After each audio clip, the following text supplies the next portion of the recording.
प्यारे बच्चों, समावयवता के बारे में मैं पिछले वीडियो में मैंने बताया था कि संकुलों में समावयवता क्या है। आज का टॉपिक है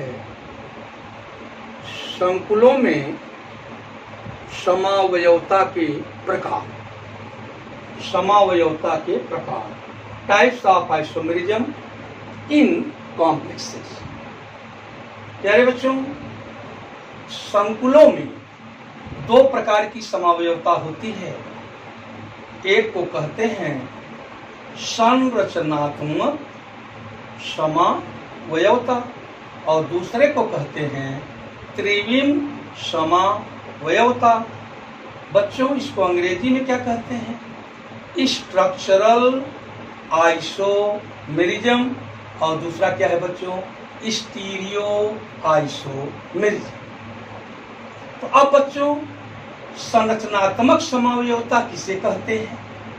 तो ध्यान से सुनिए प्यारे बच्चों, जब दो या दो से अधिक संकुल यौगिकों के अणुसूत्र समान होते हैं किंतु उनके संरचना सूत्र स्ट्रक्चरल फार्मूला भिन्न भिन्न होते हैं, तब उन यौगिकों को, उन संकुलों को एक दूसरे का संरचनात्मक समावयवी कहते हैं और इस घटना को संरचनात्मक समावयवता कहते हैं।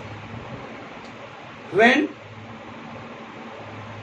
the molecular formula of two or more than two complexes are equal, but their structural formulas are different. Therefore, their physical and chemical properties are different.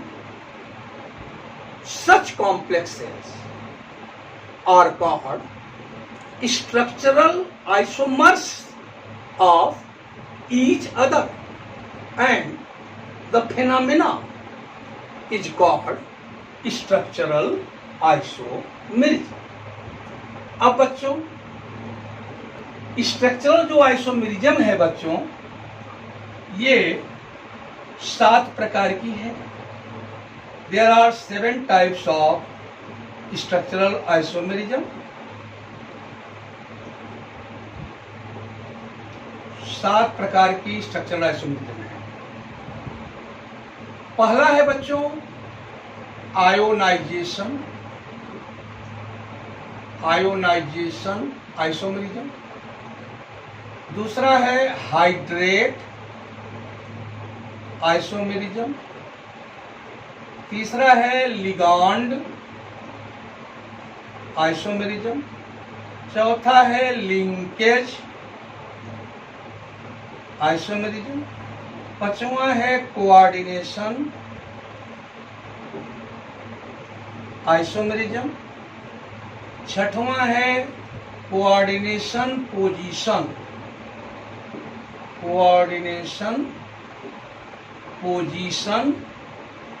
Isomerism. और बच्चों, 7वां है पॉलीमेराइजेशन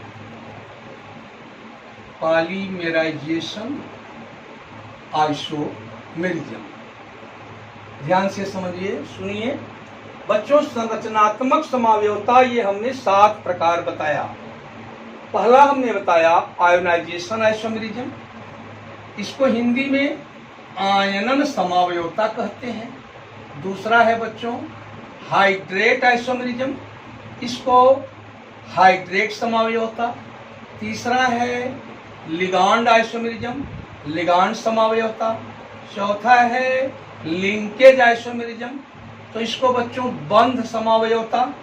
पांचवा है कोऑर्डिनेशन आइसोमेरिज्म, इसको उप सह संयोजन समावयवता। छठवां है कोऑर्डिनेशन पोजीशन आइसोमेरिज्म, इसको हिंदी में उप सह संयोजन स्थान समावयवता। और लास्ट 7th है बच्चों पॉलीमेराइजेशन आइसोमेरिज्म, इसको हिंदी में बहुलीकरण समावयवता कहते हैं।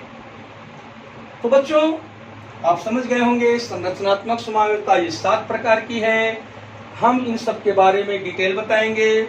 जैसे बच्चों पहला जो हम बताने जा रहे हैं आपको आयोनाइजेशन आइसोमेरिज्म के बारे में।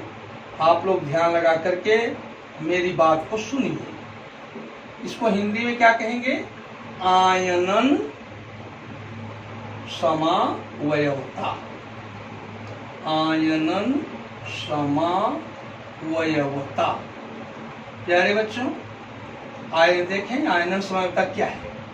देखिए बच्चों जैसे एक कंपाउंड ये लेते हैं CONH3 मान लिया 4 ले लिया, और बच्चों Cl ले लिया, और मान लिया बच्चों CO ले लिया,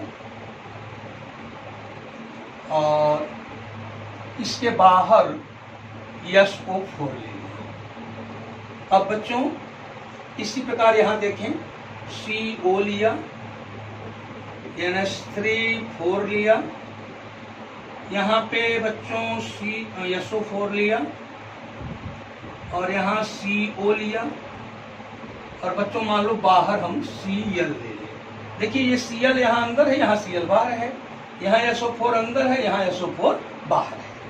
प्यारे बच्चों जब इसका आयोनाइजेशन होगा, इसका दोनों का आयोनाइजेशन होगा तो ये अलग हो जाएगा। बच्चों ये SO4 डबल माइनस देगा, ये अलग होगा Cl माइनस देगा। तो बच्चों ये सल्फेट आयन का टेस्ट देगा और ये क्लोराइड आयन का टेस्ट देगा।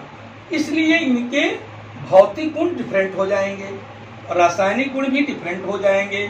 तो इस टाइप के जो हमारे कॉम्प्लेक्स होते हैं बच्चों, ये एक दूसरे के क्या कहलाएंगे? तो कहेंगे ये दोनों एक दूसरे के आयनन समावयवी हैं। These two complexes are called ionization isomers of each other. इसी पर बहुत से एग्जाम्पल हैं, हम आपको धीरे धीरे एक एक करके एग्जाम्पल लिखाते चलेंगे, बताते चलेंगे। तो आज हमारा यहीं तक हम पढ़ाएंगे।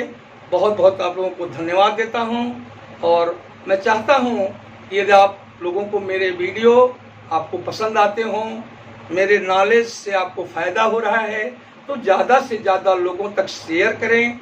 और मैं ये भी कहना चाहता हूँ कि हमारे बेटे हैं इंजीनियर अभी शुक्ला, तो इंजीनियर अभी सर, तो इनके नाम से भी हमारा चैनल है, इसमें भी हमारे वीडियो पढ़ते रहते हैं, इंजीनियर अभिषेक सर डालते रहते हैं। आप उसको भी फॉरवर्ड करें, आगे बढ़ाते रहें। इसी के साथ अपनी बात को समाप्त करता हूँ। Many thanks to all of you, with best wishes and with best compliments to all of you.